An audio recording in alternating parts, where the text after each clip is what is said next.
Okay, so probably the most difficult film of the lineup this month, uh, La Quattro Volte.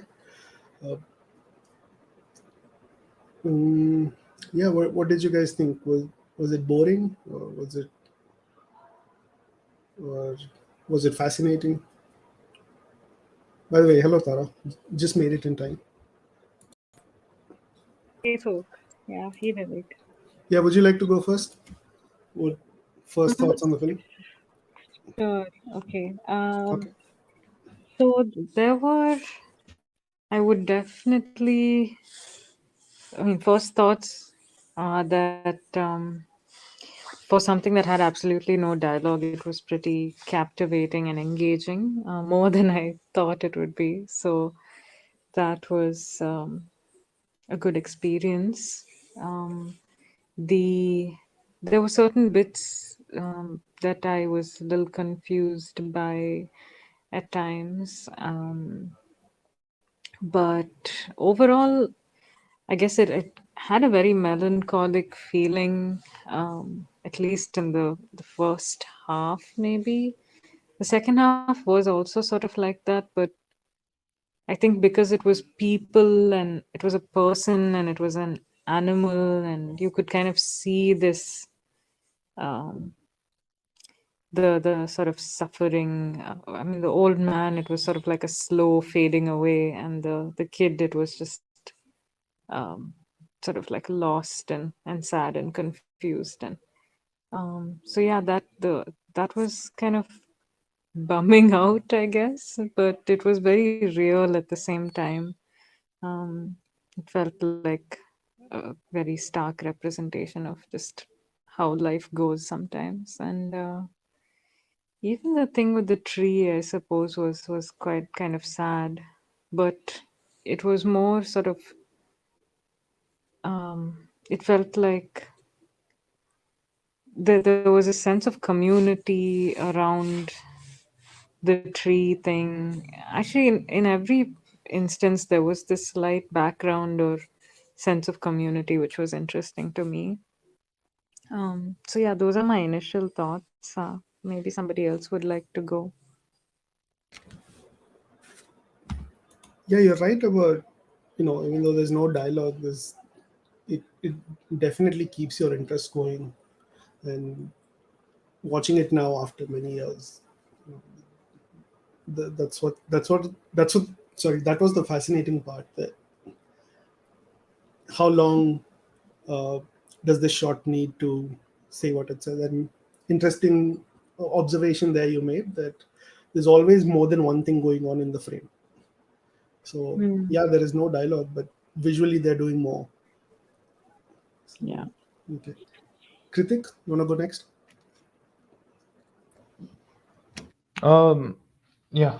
It was impressively done silent film, but I don't know if it technically counted as a silent film, but it was really great how much they were able to communicate just through visuals. And I didn't expect it to be a silent film and I was worried because there was no subtitles file or option to switch on the subtitles. But so for first 20 minutes, I was kind of tensed up. But anyways, it was rather hypnotic, and I got lost in it. To be honest, I'm still at a loss as to what and why of this film. But it was still a great experience to watch it.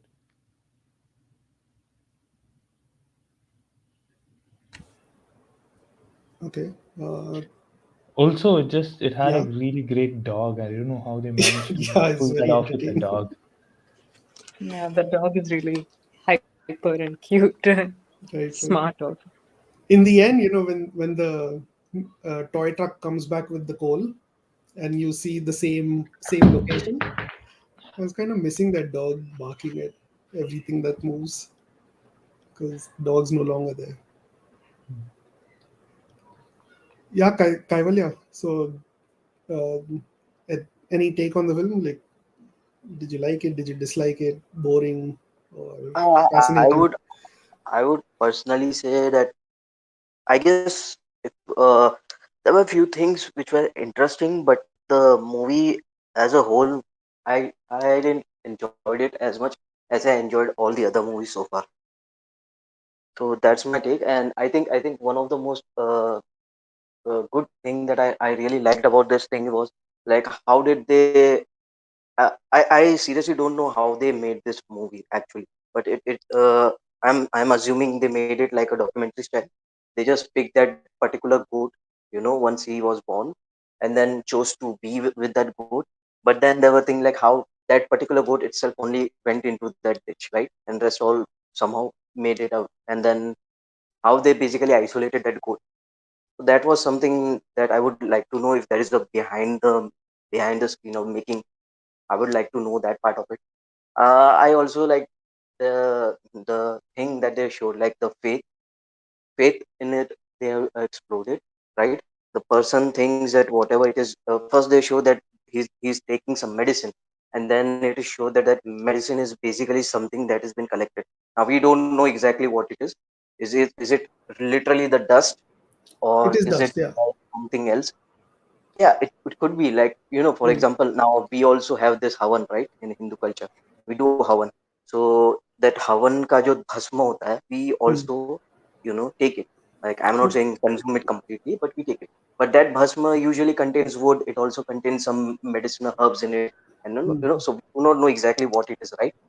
mm, We also have this history of making things which are like which look like ash but are actually ash of medicinal plants, and we use it in ayurveda medicine. So we don't know exactly what it is, but when they show it in a hand, that thing, what do we call it, one which we used to sweep the to clean, क्या कहते हैं उसको, dust dustpan. holder. Yeah, dustpan. When he took it from there, the person gave it from there, and it was like, oh my god, what is happening? I think it could also be like their form of what is that other alternative of medicine? Homeopathy, na?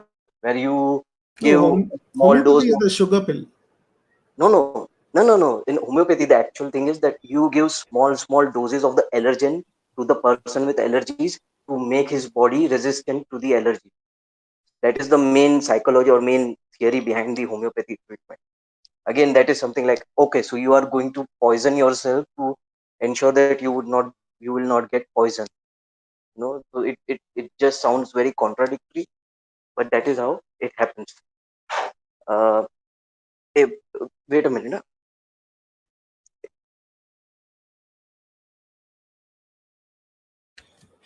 Okay, so I'll go. I I missed this film at the festival when it was playing in 2011, and I was not available. It only had one show at the festival at 11 o'clock in the morning, and was not available then. But someone I know watched it, and was really singing praises about it, that this kind of film cannot be made again, and this it's probably not going to release. That it's a pity that they only had one show. So I thought, okay, maybe someday on DVD, Blu-ray, I'll watch it when it comes out, if it comes out, because it was supposed to be like extremely esoteric, so that wasn't even guaranteed that it'll get a DVD, Blu-ray release. Then, few months later, I was visiting uh, a friend in Ireland, and it just so happened that on the last day I'd kept myself to explore Dublin. So I did that, explored the whole city, did all the gift buying and all that, and turns out I have nothing else to do for the last few hours before my flight. And just opposite my hotel was an art house theater. So I went in there, and lo and behold, this film was playing. So just by uh, serendipity or happenstance, finally managed to uh, watch this film. Yeah, Tara saying Kismet. So yeah, basically that. So managed to watch it in the cinema. Very lucky to have done that. And I kind of dozed off in some scenes in the theater. ashamed to admit, but that's what happened. Maybe because I was walking all day here and there, but yeah, I couldn't shake the film off my shoulders.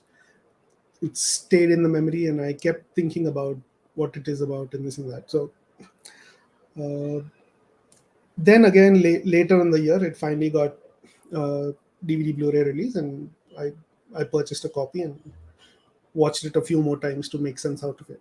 And yeah, but one thing that struck me then, and I my takeaway from the film was that yeah, there's no dialogue, and there's plenty of films without dialogues, but the things it has to say and the territory it explores without and any communication from the film side, it's mind blowing that a film is even capable of doing such things.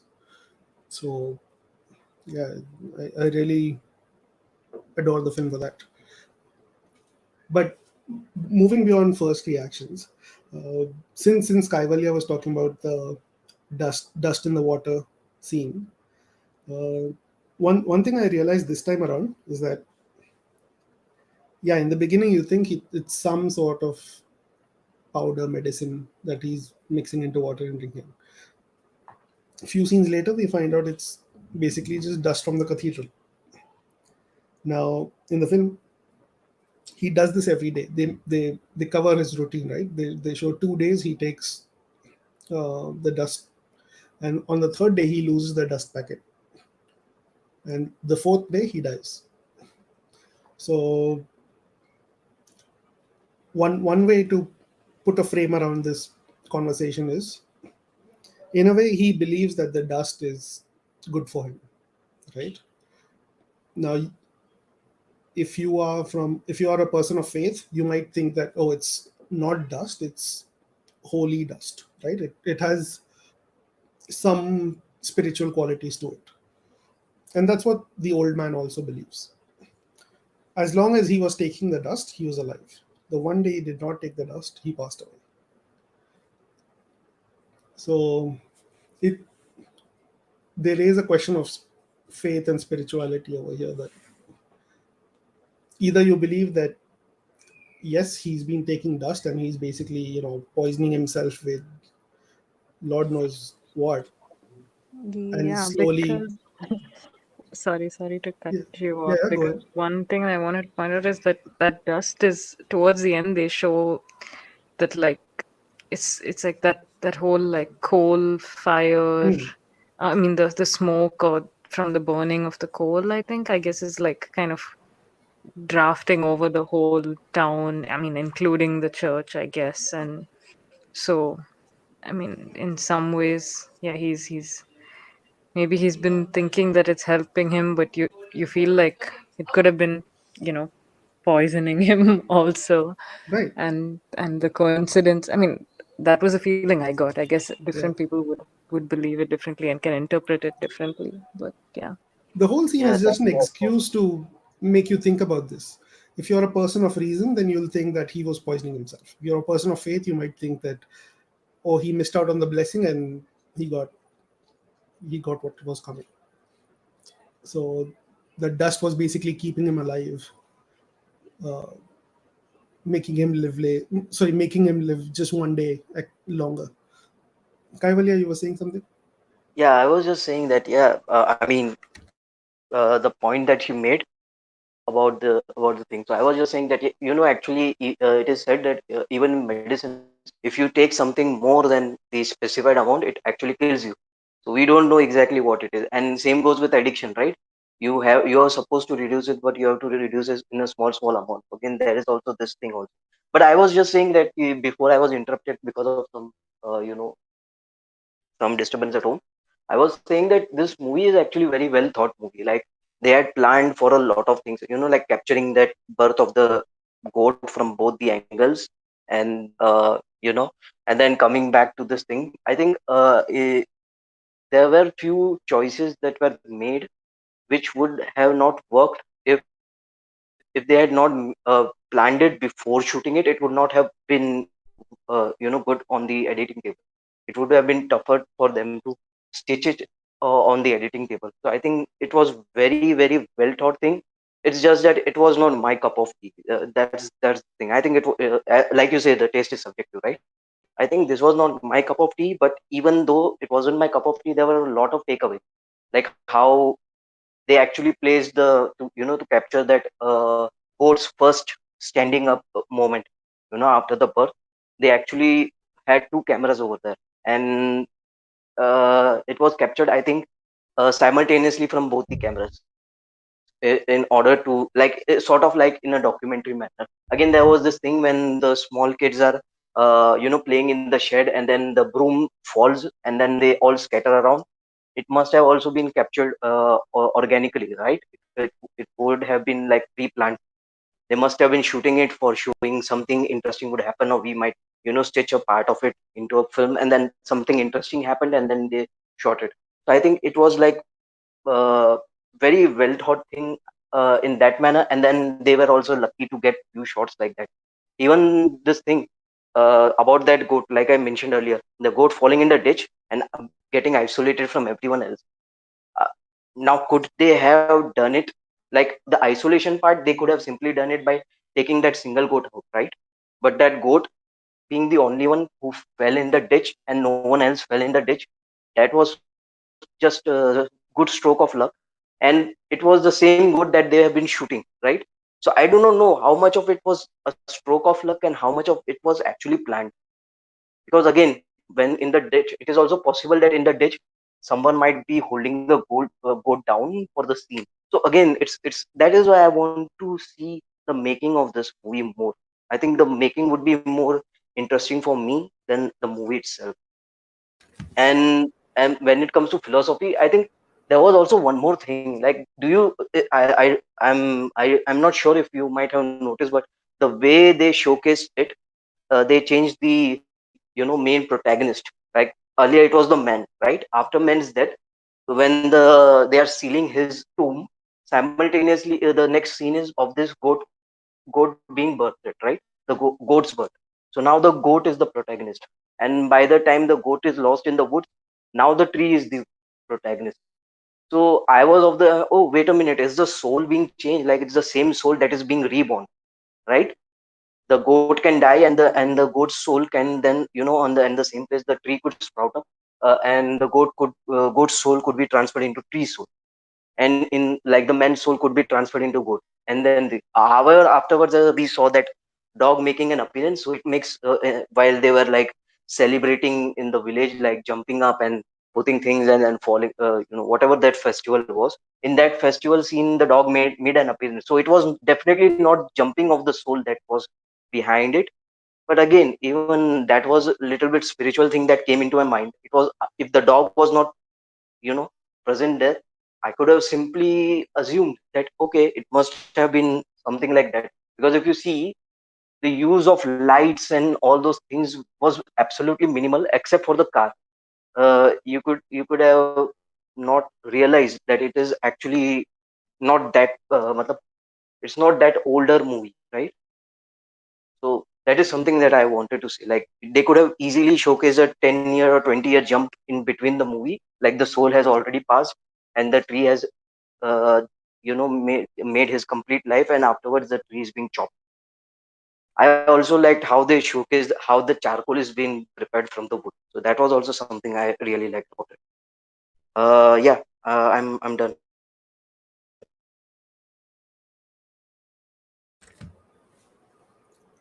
One thing I can say is, I've seen this film maybe four, five, six times by now. Um, and this time around, I'm watching it after a gap of more than, I guess, 10 years. And over the years, back then I was in college, now I'm a little more critical, not little, lot more critical in the way I watch films. And I'm happy to report the film holds up very well. And one thing I was paying attention to this time around is to see what every scene and every shot is doing. Why is it framed this way, and what is it doing for the rest of the film? I can tell you with confidence that there's not a single shot which is not being planned. So even in the cathedral, right? Like the cutaway to a cathedral, most filmmakers, what they'll do is they'll show you a wide shot, then they'll go to the mid shot of the door, and then they'll show you the inside of the cathedral. What he does is he shows you this, you know this beam of light coming through, and you can't even see the room itself because the atmosphere is so thick, and you see uh, dust particles, and they're glimmering, kind of like sparkles. So now we know that because of particles in the air, we can see volume light, and that's because of dust. But let's say let's say we are not educated and we don't know all this, you could easily assume that it's that sparkle is magical, spiritual, um, something like that.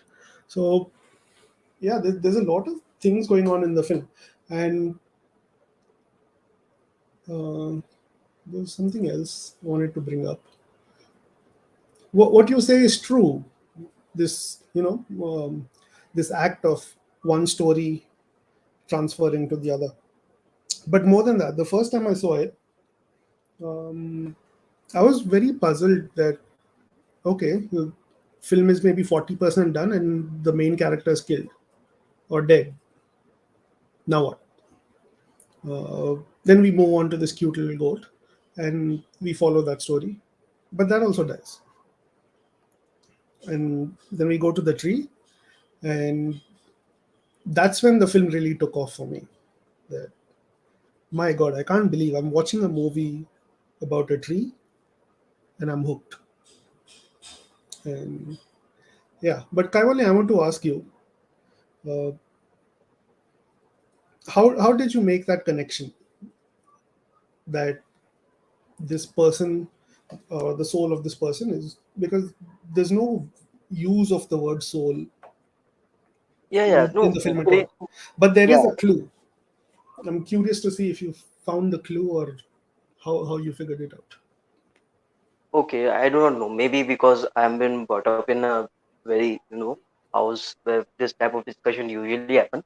Like there is this thing that once a man's soul die, if he can either go to hell or heaven, or in some cases, like in the Jainism, there's that you will have to go again the whole cycle. If your karma is not balanced, then you will again go to other cycle and rebirth as a animal, insect, tree, and then finally you will get again human body to balance your karma. So for me it was very like, if in the back of the mind this theory already exists in my mind, and then they showcase the scene that the tomb is being closed and the immediate scene is birth of that goat, right? So I just connected the dot over there, and then again the same thing, that the goat died and the soul. I mean, if there was no jump of 20 years, then obviously the soul cannot transfer from the goat to the tree. But initially they didn't showcase anything, right? It could have been easily made, since this is an art film. They could have simply skipped the part that okay, 20 years have passed on. It might actually be a great reveal, that 20 years have actually passed out, and the same soul is going over here. So I was of that. I started connecting it. I do not know why I connected it, but it was like the story is following a man, and now the story is following the goat. And even with goat, the goat is perplexed. What is happening? Oh, I am at the top. Oh, everyone is pushing me. What is happening? I'm like, I used to take care of. They are being ingrateful. Like this is something that could be going on in his mind. Oh, I am lost. I'm lost. I'm lost. Then he becomes tree, and then after becoming tree, he's been exploited. You know, usually in art film you make this type of bizarre connection automatically. Now I'm not saying that it is common, I'm just saying that I usually make this type of bizarre connection automatically. So that's why I just thought that okay, the soul transferred, and that is why now this is the protagonist.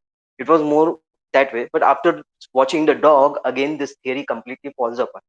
Like the dog is already present over there, so it must not have been such a long time.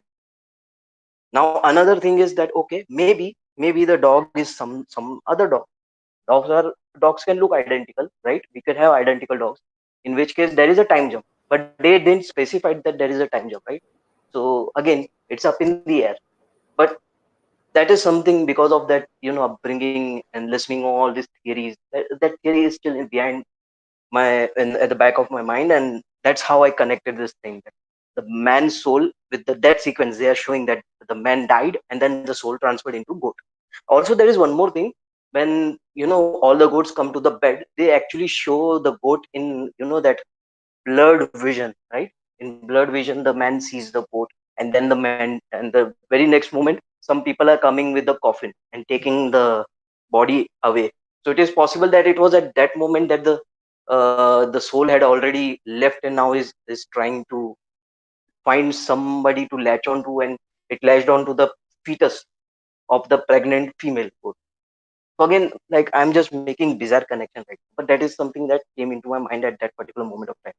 And this, I think, if the movie was very more engaging, I probably would not have, like, I would be following the story more than actually making this type of connection. So I guess in a way it actually helped not having a proper storytelling, like not the proper but the conventional storytelling in it.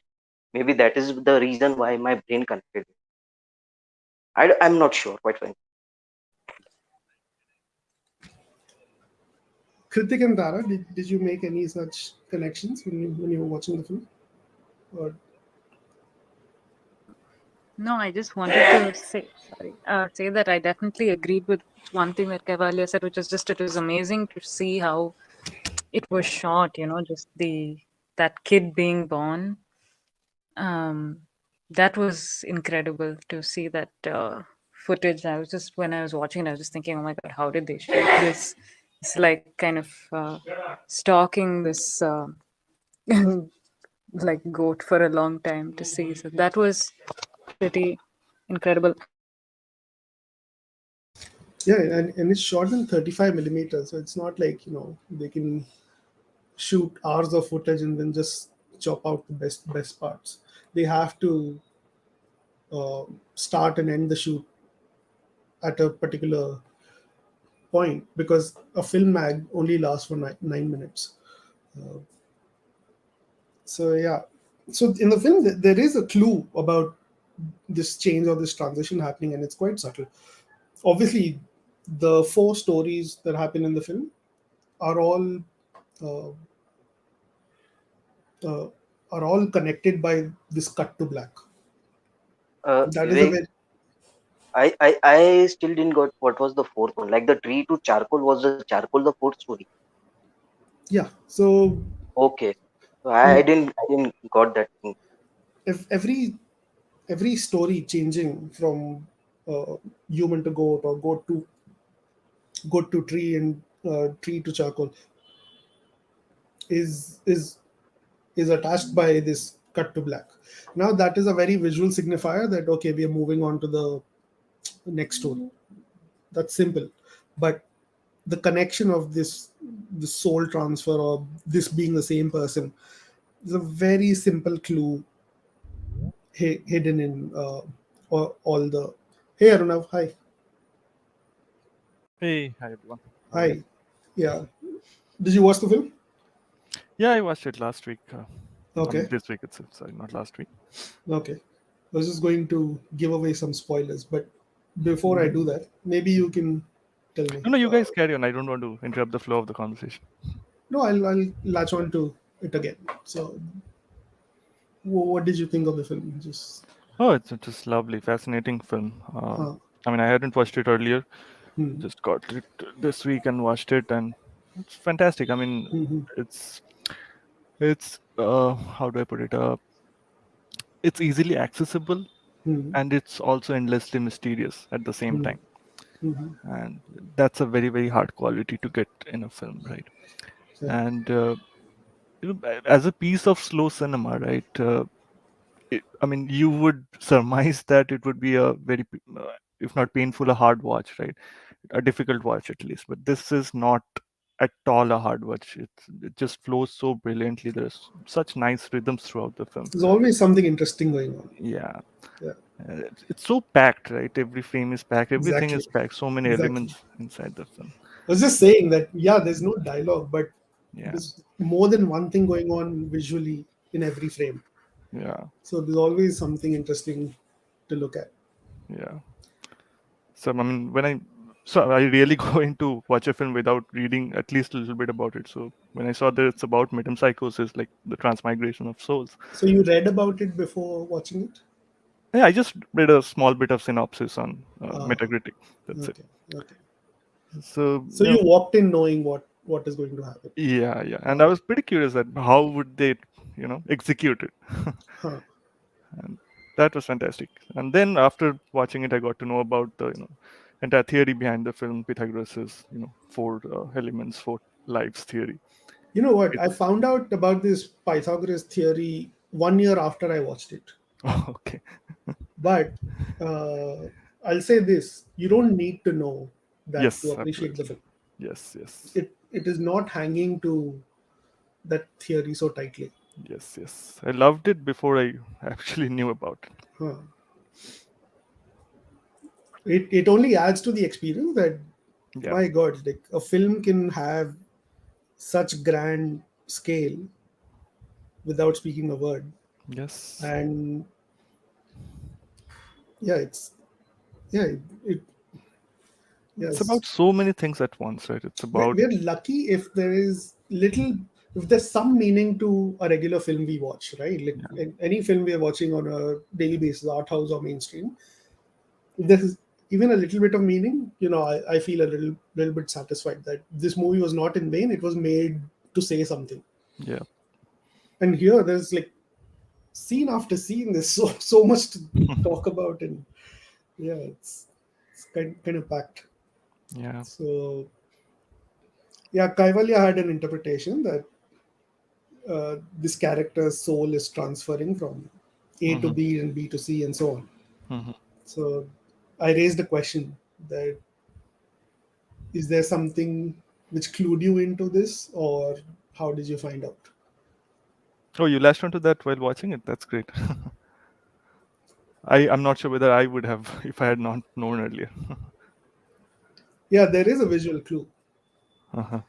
Obviously, the stories are separated by a very clear cut to black, Oh but yeah. that is just a formal technique of separating the stories, but Mm, that doesn't tell you anything about this character being transferred over. yeah. A very simple clue is a black ant. Hmm. When this guy is sitting down to pee in the fields, there's a black ant which is crawling across his face, Mm. right? Uh, the little lamb, I think that also has an interaction with the black ant. And then when the seasons are changing with the uh, what tree is that? Is it a Christmas For tree? for tree, yeah. What tree is it? For FIR. Fir. Okay, Yeah. so yeah, the tree, when you see winter and then you see spring again, and there's a very tight close up for about 10-15 seconds Hmm. where the Oh tree is yes. full of moss and everything, Yes. Yes. and Yeah. there's a black ant Yeah. passing through again. So visually, he's giving you this clue that this, there is some connection with this black ant and this person. Yep. So yeah, it's so masterfully done. Yeah. Yeah, So. Kaivalya, were you going to say Yeah, something? yeah. I was just saying that I did not see the end thing. Like I saw it on the men's face, but I did not see it with any other things.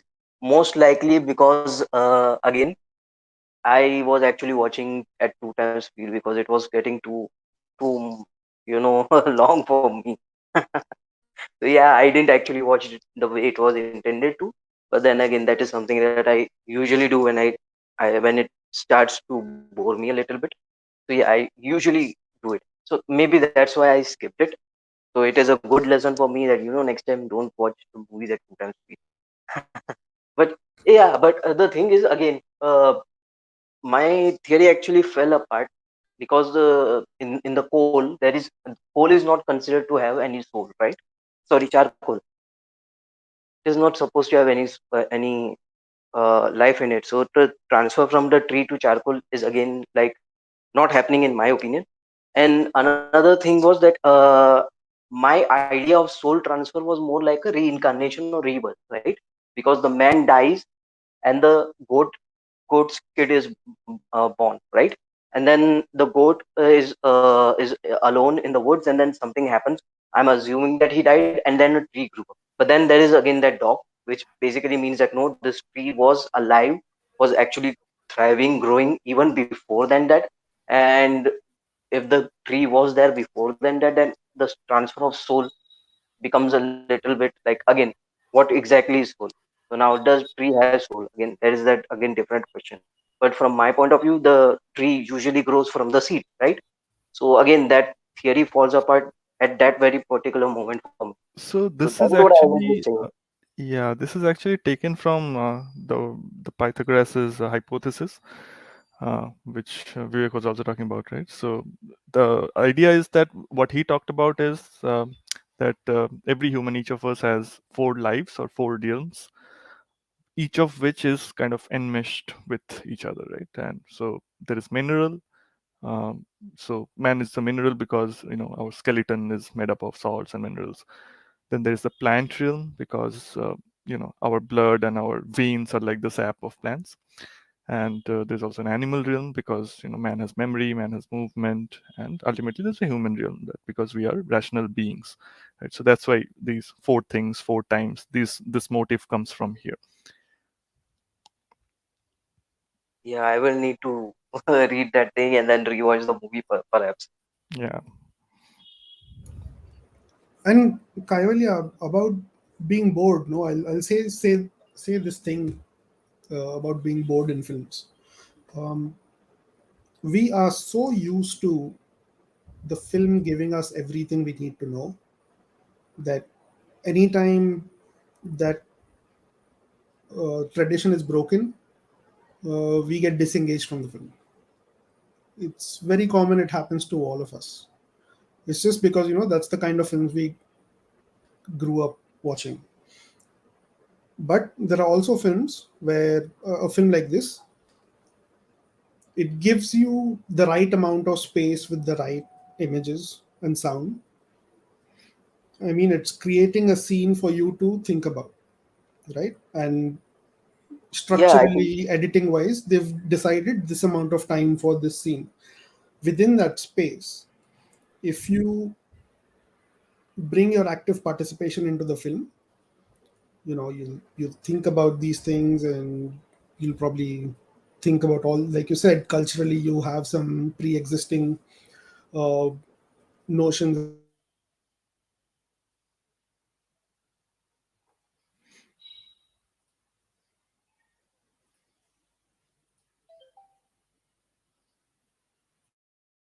and unique experience. So yeah, sometimes you have to offer yourself to the film and not just expect the film to offer itself to you. And this is one of those films. So So I was reading an interview of the filmmaker, right, Michelangelo Frammartino. So his background is quite unique, right? So he's trained as a architect, and then he moved into short films. Then he moved into video installations for art galleries, and then finally he moved into feature films, right? So in this interview, he talks about how this film is he makes a statement that this film is a political film, and the interviewer kind of cross questions him. How do you mean? I mean, what is the politics in this? Then he talks about that in Italy, in that specific national context, there is a very strong connection between images and power, right? So every image drives you to think of it in some way. It nudges you in certain direction, right? And all images require a certain choice to be made, right? So in this particular film, what he is trying to do or what he has done, I would say that he has successfully done it. That he he's making the audience free to decide, right? So the goat is not just a goat. There's something behind it, but you will have to figure that out. You'll have to imagine what it is and make the connection. Right? Similar to, I mean, all other things in the film, right? All the frames, everything, whatever that goes on, right? And he's also a very big fan of Strawbwille. I don't know whether you guys have seen any of their films. They're a French duo from the 70s when they were first active, Jean-Marie Straub and Daniel Huile. So John Straub used to say that I don't shoot for spectators, right? I shoot for citizens, right? So a citizen is someone who is kind of free to decide. So making this kind of a film which gives you that freedom to decide, gives you the freedom to interpret it in any way that you want. So that's how he is positing this as a political film. It was quite interesting to read.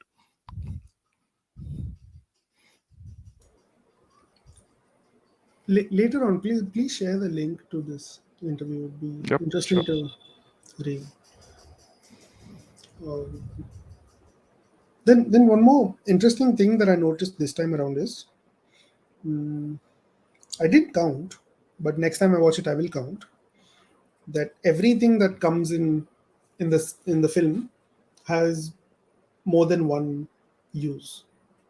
I'll give you one example. This little rock that he picks up right from the street, which he uses to weigh down his pot of snails, then throws it out the window back into the street. This ends up being the same piece of rock that the toy truck uses to uh, lock its tires in place. And I'm guessing the dog, like, dogs don't pick up stones, right? We've all seen dogs. Dogs don't pick up stones, but this one does. That's what causes the little accident. I was thinking maybe because the owner's scent is now attached to that stone.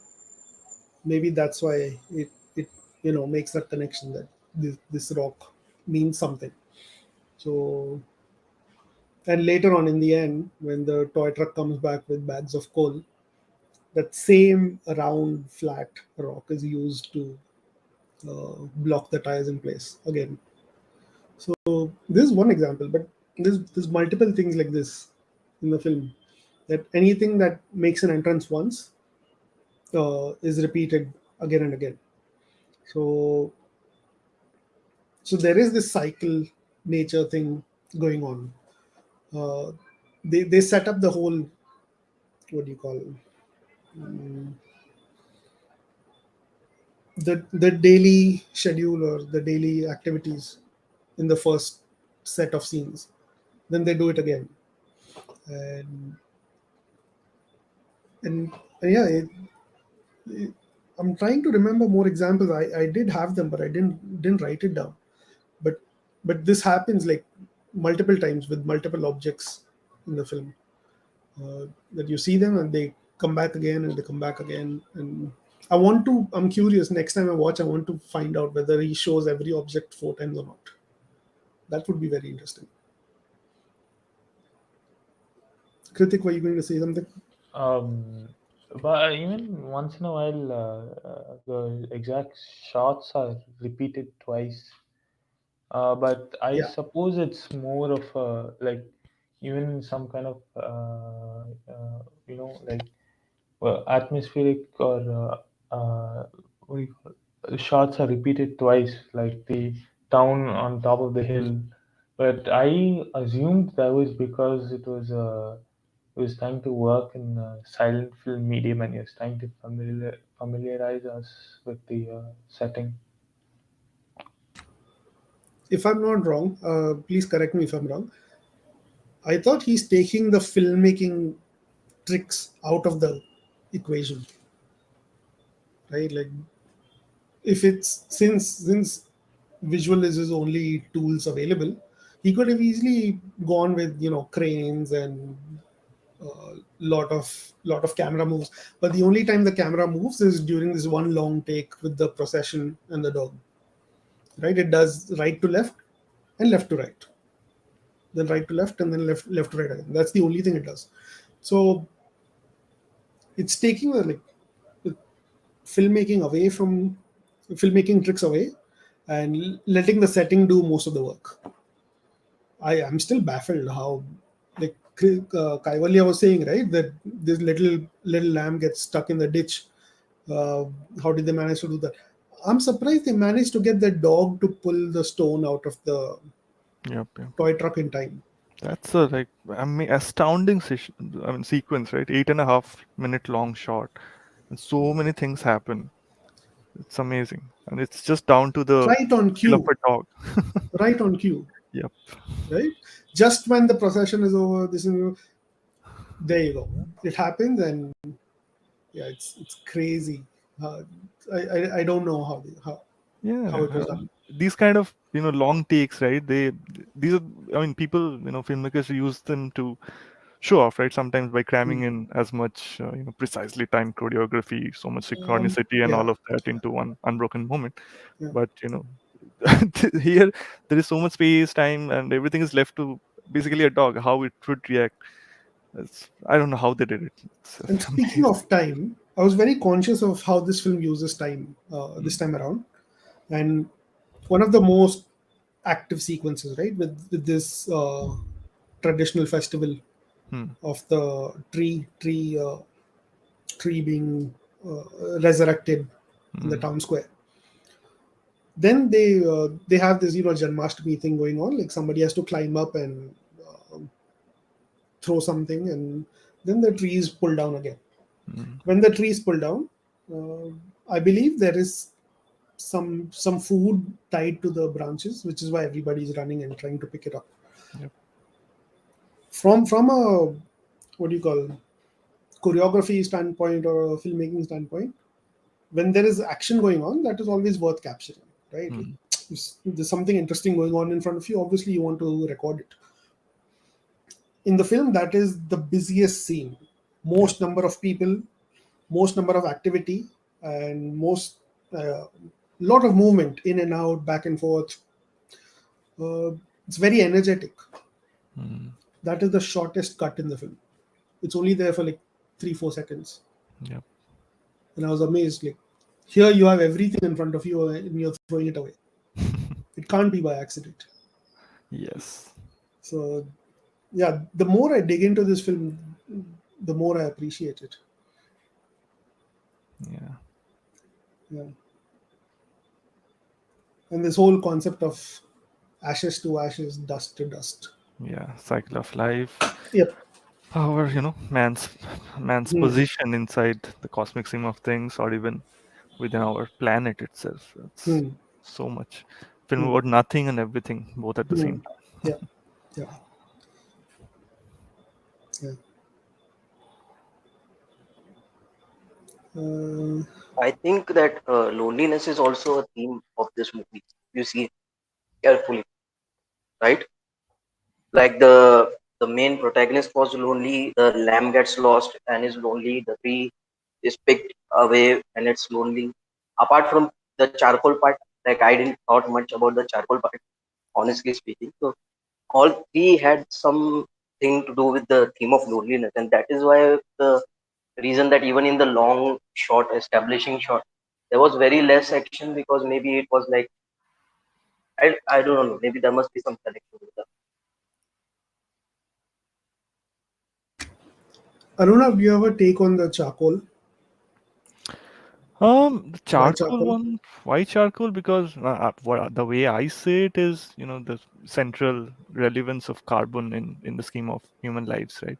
That is Okay, one of carbon the, is one. Okay, yeah, yeah, I'll that give is, you that. that is one. And the film starts with the charcoal burner, right, Right. tending its kiln. Then it almost looks like a volcano, Huh. and then we move to the goat herd, the shepherd, and Hmm. then at the end everything comes back to the charcoal. That's how the cycle is Right. established. Book ending. Yeah. Yeah. Yeah. One more way to look at it is that um, life is energy, right? Uh, that yeah, we are made up of matter, but what really powers us is energy, right? Uh, and the film does this in a very clever way. So uh, before you came, we talked about the whole dust in the water thing. Hmm. That if you put a frame around it, you can have a faith versus reason Yep. argument about it. Yep. That did he die because he was drinking dust every day, or did he die because he did not take dust one day? Yeah, So 3 days he takes on the day before he dies, he loses it, right? He correct, can't find it. He goes to the church, nobody opens and all that. Yeah. correct. So uh, there is this conversation, repeated conversation about life and uh, finding new life in the film. Let me see if I can explain this without stuttering too much. Mhm. So there's this whole dust argument that he was able to live just because he was drinking dust. That is one take on it. Mhm. Then he lives by selling milk, right? His income is basically selling goat milk, Yep. and I'm guessing milk is used for infants. Mhm. So they need that energy to grow up, right? So because they're getting like fed, drinking milk every day, they're able to survive and they're able to grow up. Then um, oh, I'm trying to remember what else is there. Mm, oh yeah, this um, this tree, right? I found out something about this tree thing today, Mhm. because someone recommended, if you like this film, go watch this other short film by Vittorio De Seta. Okay. It's a documentary, and I watched this today. And the documentary is about the same town, I think, and they have this tradition where they go and pull down the tallest tree on the hill, Okay.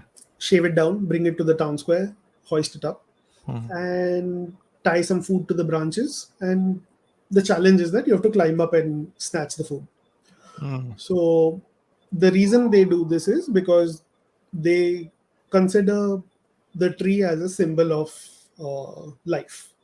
Mhm. Okay, in their culture, the the tree is a symbol of life. So they're bringing life into the village, right? And they're resurrecting it, and in the end, and they're eating from it, right? Like they're eating food from the tree, because the food is hanging on the tree. Mhm. The whole idea behind that is that just like you wish happy new year to your friends, and it's a new beginning for the year, this is something like that for them, that now that we've eaten from this tree, we have more life in us. It's a Mhm. rejuvenation kind of an exercise, and it's the most exciting day in the village, apparently. That's what this doctor. I had no idea about any of this. I just found out this today thanks to watching that short documentary. I'll Mhm. drop a link to that film later on. So yeah, that gives me another uh, dimension in the film to think about, that the tree is a symbol for all life, and it's being, you know killed, right? Like it's being cut down, it's killed, then it's being resurrected in the town square, so it's second life, and then it's giving its life back to the people. So so yeah, there is this thing about multiple lives and the extension of life going on in the film. Mhm. Yeah. You know, just following the conversation we are having right now, also gave me one more thing. Like the name of the film is the four times, right? Four times. So it could also mean that human body has, that a human experience life is four times more than others because of various reasons. Like for example, the least would be the charcoal, right? It has a body, but it does not have any sign of life, right? And it can still be used to produce heat and stuff. It still has energy and all those things, right? Then there is tree, which shows some sign of life, but is very movable, has no other, no speech, basically very less life in comparison to an animal, which can roam around, make noise and everything. And then there is human being who is not only doing all those things, but he also has the capability to think and form thoughts and innovate, which is very less in comparison to other animals. So human life is four times better than this thing. It could also be a take in that manner, also four times.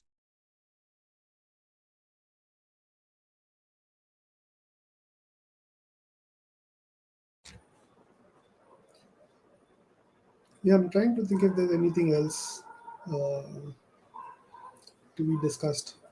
I did have more things, but I, What was the, if you don't mind, shall I? of course, Yeah. please. I was puzzled as to the whole procession or reenactment scene. I was trying to think what is its function in the film. Yeah, most likely a Easter procession.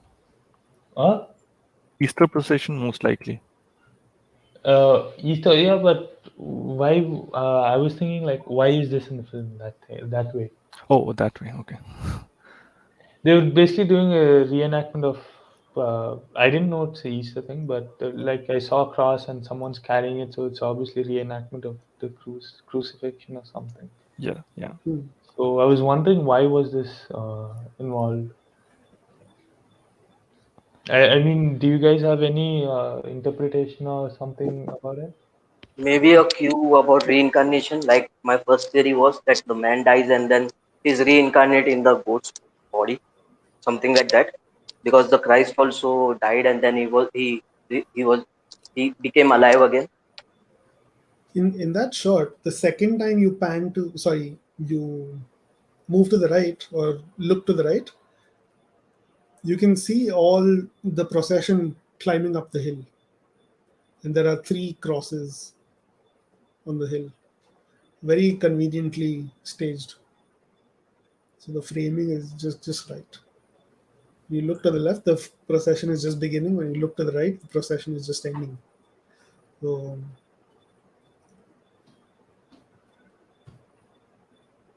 yeah, like, I'm not Yeah, sure if there is a meaning to it. At least I don't have a answer for you right now.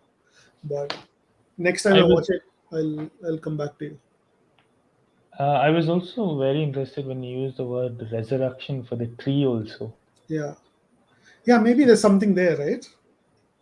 I did not see it as a resurrection. I mean that's because, and maybe, but it's very interesting that you use that word. Hmm. Hmm. And And Easter has to do something with that with thing only. resurrection, With that is his, also a thing with second life, right? Like he comes back on Good Friday, yeah, that's his so resurrection. finding life for the second time. So there is definitely something going on in the film along those lines, that everything has more than one life. But yeah, I was when Cavalier said, I was going through mostly that I saw it as a rebirth because it was easy to connect between the goat and the man, but the tree and the goat was kind of confused me. But I still went on with it, and it didn't make sense until I found out about the Pythagoras thing. When did you find out about the Pythagoras thing? It's there in the like promotional material itself, and Oh, is it? Okay. human, animal, vegetable, mineral, and then Oh, if you that's on read it, Letterboxd. Yeah, yeah. yeah, So I'm like, what does this mean? And then yeah, it's a Pythagoras meta something. One second, yeah. That's all on. metempsychosis. Yeah. So if you go to Wikipedia, all this thing is there, Hmm. right, Cavalier? It's there on Wikipedia, right? I didn't watch the Wikipedia. In fact, I was like, okay, देख ली movie. अब discussion के time पे समझ में आएगा जो मेरे को नहीं समझ में आ रहा है. But you said you always read the Wikipedia before watching the film, right? No, that's for those movies which I do not like. See, I told you that day also, right? Since these are curated movies, I am going in completely blind. But if it is not curated movie, like someone says me, okay, ये देखो वो देखो. Now I am not sure, right? I do not know if his taste is good or not. Like for example, yesterday also in the group I said, oh, today is men's right. Suggest me few movies. So then I would go through their Wikipedia page, a Wikipedia entry to understand what is the plot, and then I would decide whether it is worth watching or not. I mean, is the story good enough for me? Despite knowing the story, I still want to watch unravel in front of my eyes. So that is what I do for those type of movies. But when it is a curated list from someone with whom I have very good experience, like with whose curation I usually agree, then I go in blind. So that's the thing. So I went absolutely blind with this one also, like all the other movies that have been, suggested on the book. I mean, curated by the book. So regardless of whether you read the Wikipedia or Letterbox, I still stand by my statement that you don't need the whole Pythagoras angle to appreciate the film. There's a lot going on within what you see on screen that you can appreciate the film for what it is. Kritik, when it moved from the animal to the tree and the tree to charcoal, did it lose you or did it have your It didn't. attention? It didn't lose me but I Mm, was very confused, and I didn't know the actual translation of the film, the four mm, times, but I knew Catro had to do something with four, and I was really mm, puzzled about what was number four. And mm, but uh, it didn't lose me per se, but I was a little bit confused, but mostly because I didn't notice the ant thing also you mentioned, and mm, culturally traditionally I've been taught that it's been told that it happens to animal to tree, but also it wasn't exactly a rebirth kind of thing. So yeah, it mm. was still rather interesting, and then I really am puzzled by this film, to be honest. I don't know what it's trying to say or why this film was even made, but I'm not going to say it's bad or anything.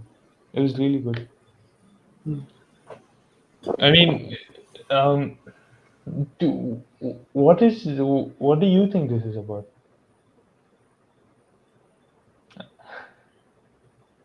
Who, me?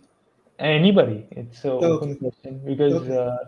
it wears its most of it's kind of understandable and accessible, but I don't understand what it's trying to build up to.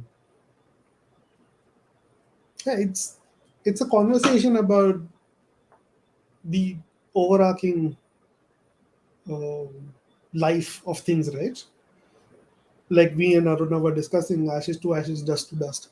Uh, the whole angle that the life moves on and it takes multiple forms, and uh, yeah, that sort of philosophy, and this whole faith versus reason thing, and uh,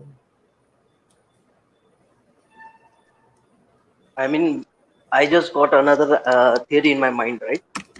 The first theory was like, the first change from the man to human, man to goat, was complete reincarnation process. The second, from the goat to the tree, was just transmission of soul into another tree. The tree might have already died, but now this soul entered the body and basically possessed it. And then the final was that okay, everything is lost, just the essence has been, just the essence is left in the coal. Another theory, just for the sake of theories.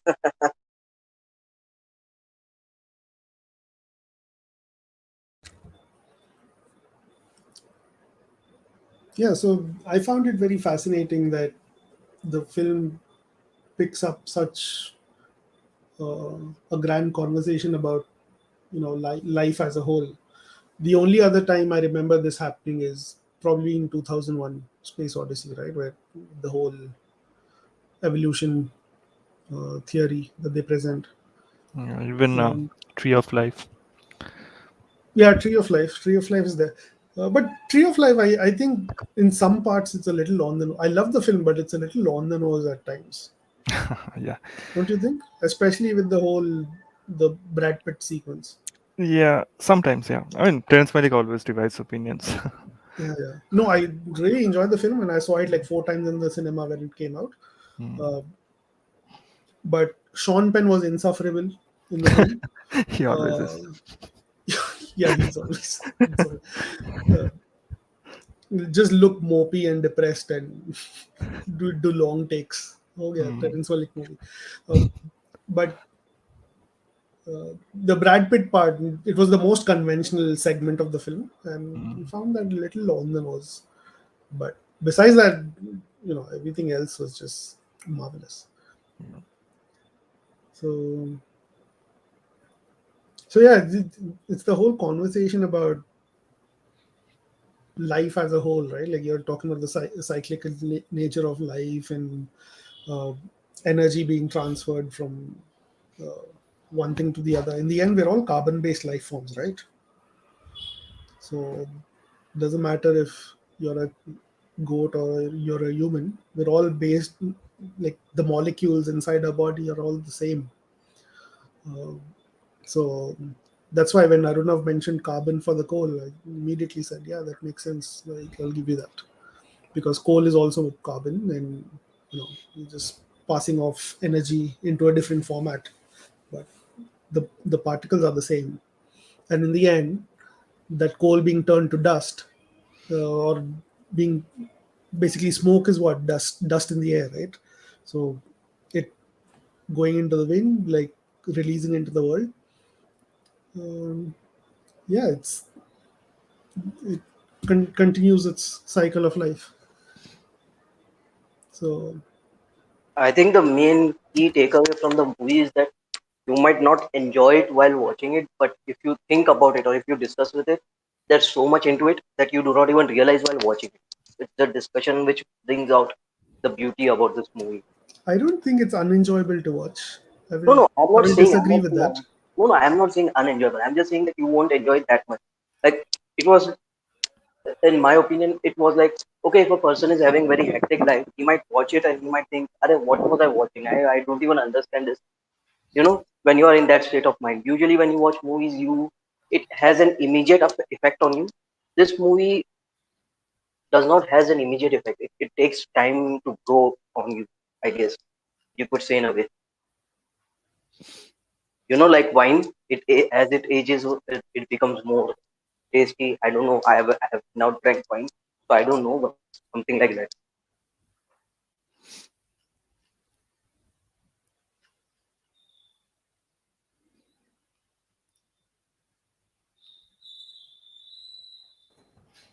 Sorry, hi. I had to step out for a second. What were you guys talking about? I was just saying that this movie, uh, the beauty of this movie is not in watching it as much as it is in discussing it afterwards. Like, I find the discussion more enjoyable than the actual movie, and that Oh, might sound very strange or something like that, but it's I like will that. take So offense to if that you see a statement. movie, okay, no, no. See, what I was saying is that if you see a movie, if you are in a hectic lifestyle and in a hectic very routine, and you watch this movie, you would be like, "Arey, what was this thing?" You do not think about the movie, then it won't grow on you. But if you think about the movie, if you grow, it will grow on you, like the wine. As the wine ages, it becomes more tasty and stuff like that. So it's like that.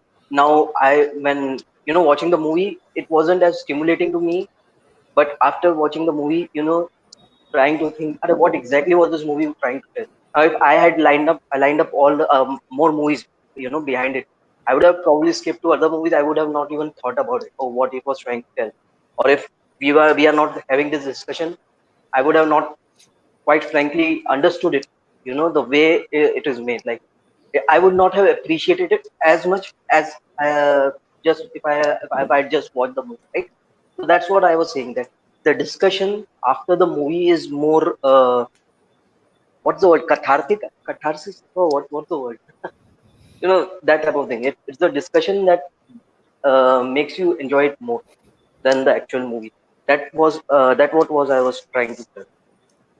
If you say that the film is very divisive, that it's a love it or hate it kind of film, that some people will either be completely bored by it or some people might be fascinated by it, I will completely agree. But if you say that the film is not strong on its own and it's only after discussing it makes sense, um, sure. I mean, most films are like that, no? So that's the reason we No, put no, no, no, put our no. discussion Actually, on YouTube, no, that no. That's people not can what I listen was to it saying. and appreciate the film from a new angle. But No, I still, I I was not trying to say that the movie is weak on its own. I was just saying that there are spices and then there is food. When you put it in the spice for a few minutes and then you cook it, it will have a different taste. It would still be good.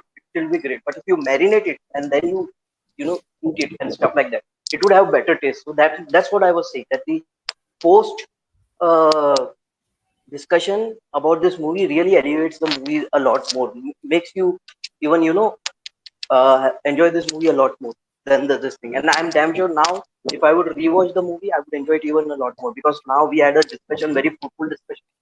So now I would be able to get more engrossed in the story in comparison, which is very lacking. Usually, what happens that movie is engrossing in the first run itself, and then you watch it and then you forget it, or you do not get any takeaways, and then it's just there. Okay, there was a story I have heard, but here the storytelling was so slow, so methodical, and in fact, there are elements in it which makes you discuss about it, right? Most movie even fail to put in elements in such a manner that you can discuss about it later on. So I think that is why this movie is actually very good, very much better product than most of the movies that I have seen. But for the Yeah. first viewing, it was not as enjoyable. In fact, for the first movie, I was like indifferent, right? I didn't hated it, I didn't liked it that much. I was like, okay, it has some interesting things, but I don't know. But after the discussion, I started to appreciate it a lot more.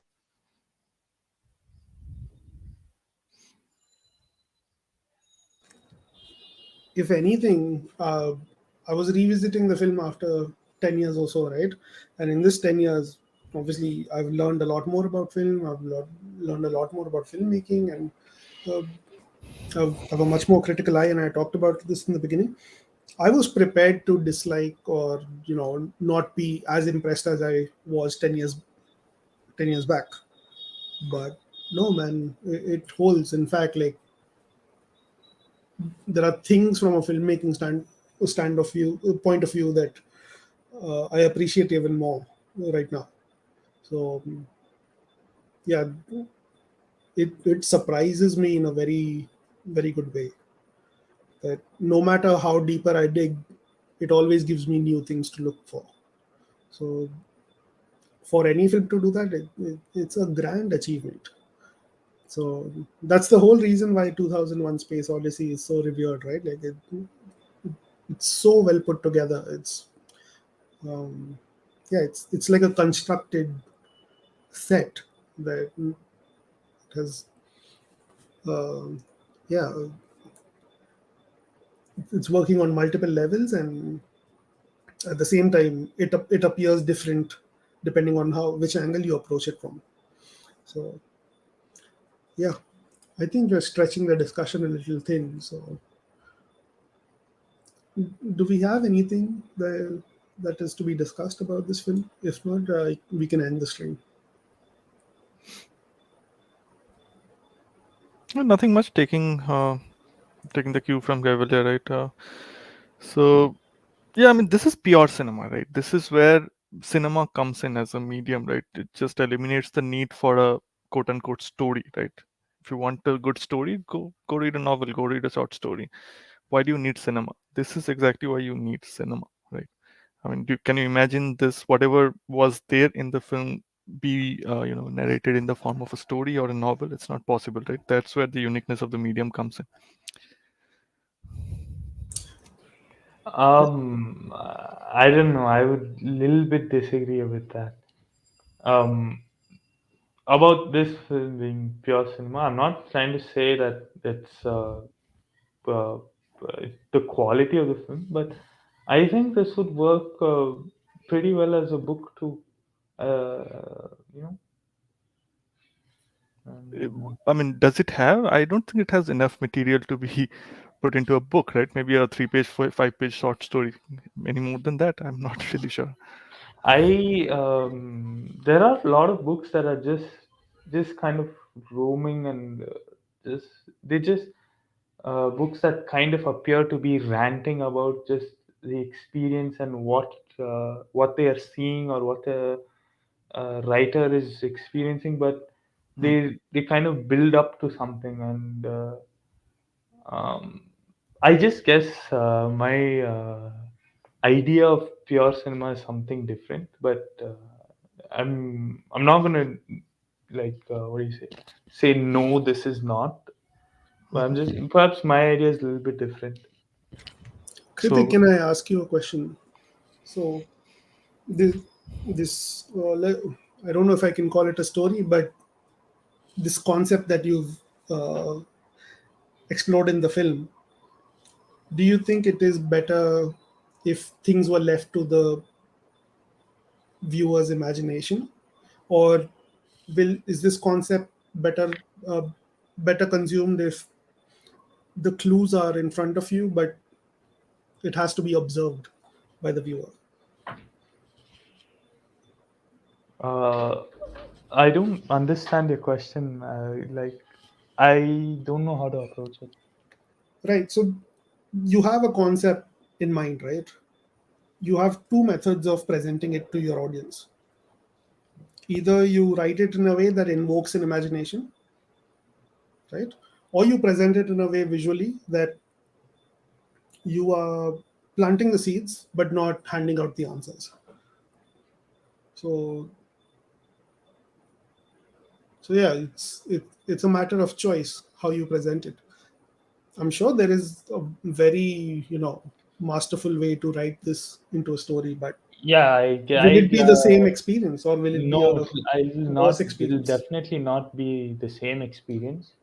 Uh, Will it be I better or lesser than what you have experienced with this film?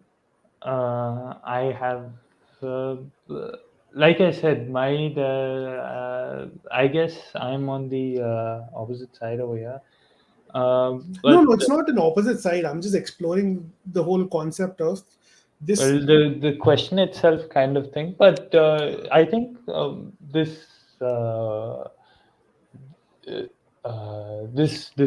it's a movie at the end of the day, and the book version of it would be a novelization or whatever of it would be completely different.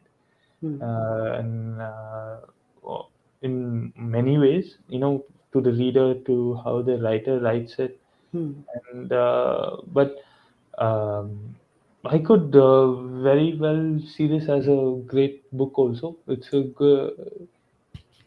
But you, as a storyteller, right? If you're sitting down to write something, whether you write it in a screenplay format or whether you write it in a, what do you call, what's the word for when you submit a rough version to the publisher? What's that called? Manuscript. Manuscript. Yeah, whether you write it as a manuscript or whether you write it as a screenplay, somewhere you have to make the decision, right? Do I present this as literature, or do I present this as a film? So in that decision making process, it, that's the reason I asked you, is it better if things are left to the reader's imagination in this concept? Anything from these four stories that would be better if there were no visuals attached to it, that we could imagine, the transmigration of the soul or things like that, because they didn't use any special effects, they didn't visually show the transfer of the soul. They easily could have, but they did not. Um, I don't have like a clean answer to Hmm. what you're asking, but the medium the creator has chosen has definitely affected the project at the end of the day, Hmm. and it is what it is. It can't be a novel. It can't be a painting or Hmm. whatever else. Hmm. It is a film at the end of the day. But I was just hopefully I was just trying to respond to something Arnav said, but yeah, it is a film at the end of the day, and it is the creator chose this medium, Hmm. and No, but I'm not going against you. I want you to know that I'm just giving you something to think about. That you have an idea in mind. What format you choose to present the work in um, has to come from some core decision making, right? Why is this better as a book, or why is this better as a film? So that is something for you to chew on. Now, speaking of pure cinema, right? We can end the debate because pure cinema was defined by Alfred Hitchcock, and his definition was very simple: is that when different uh, parts of the movie, music, sound, cinematography, acting, um, all these things come together, make a unified experience. Um, just like they say, a well-oiled machine. When all the elements of filmmaking come together and give you a unified experience, that is pure cinema, according to Alfred Hitchcock. And Alfred Hitchcock also believed that his personal favorite form of pure cinema was often without dialogue, because he got his experience from silent filmmaking, right? So he still has the tradition of telling a story without using a lot of words. So by that definition, I'll have to agree with Arunav here, because the definition of not using words and saying so much, right?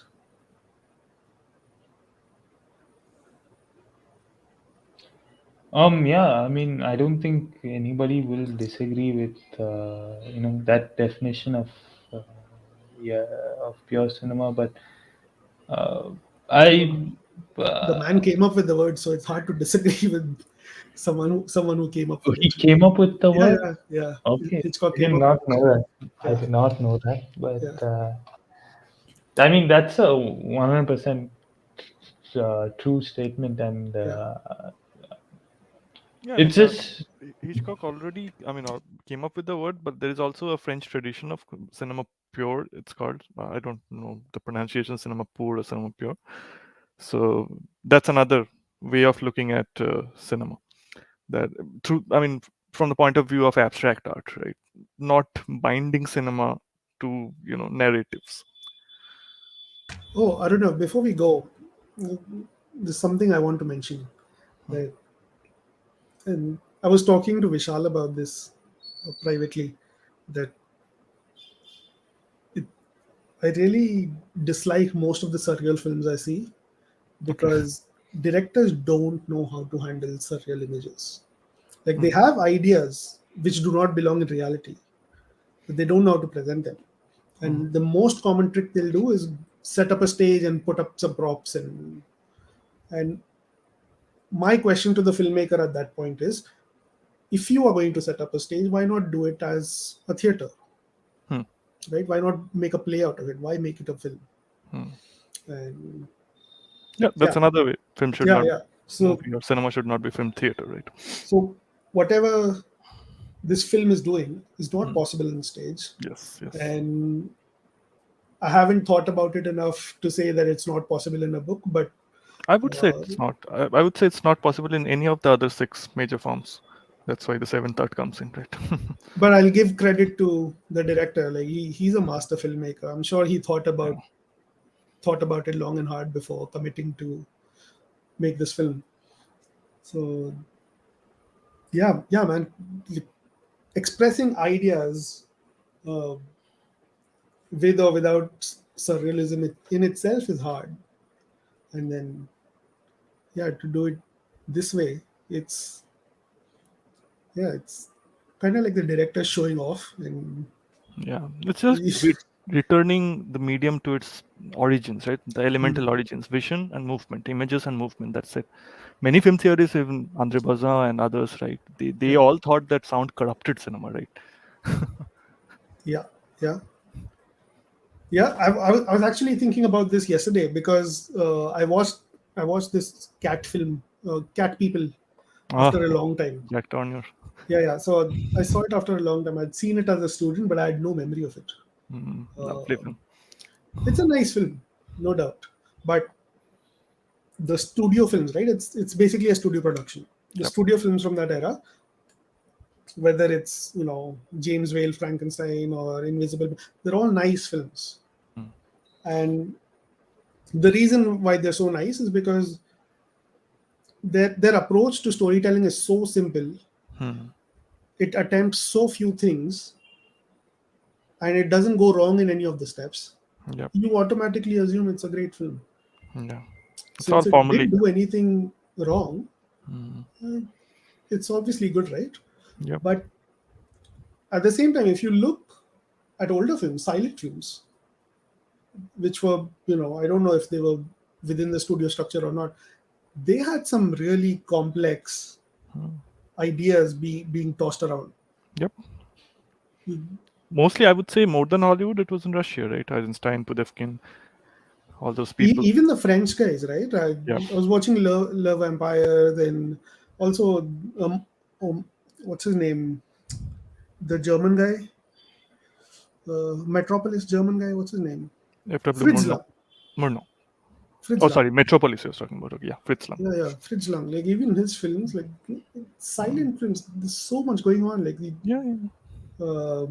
Even Kritik, I think you might be interested to know that Chris Nolan studied Fritz Lang to create the Dark Knight Joker. Like that was his point of reference for the actor and for the screenwriter. Like this is what I want, but in a modern, adapted to modern times. So yeah, silent films are like so densely packed with ideas and concepts. So if I think everyone liked that sequence, right? The 8.5 minute long take. So if you like that, I would urge everyone to go see The General, Buster Keaton's film. Oh yeah, nice film. That's one of the classics of cinema, and yeah. that one sequence, it'll blow your mind. Yeah. Buster Keaton in general, like Yeah, I prefer him over Jackie Chan is said to have studied Buster Keaton Yeah. to come up with most of his gags. Yeah. So yeah, I think we've stretched the discussion far enough. I think we should call it a day. Yes. Are we good to go, Kritik, Kaivalya? Yeah. Okay, I'm going to stop the stream.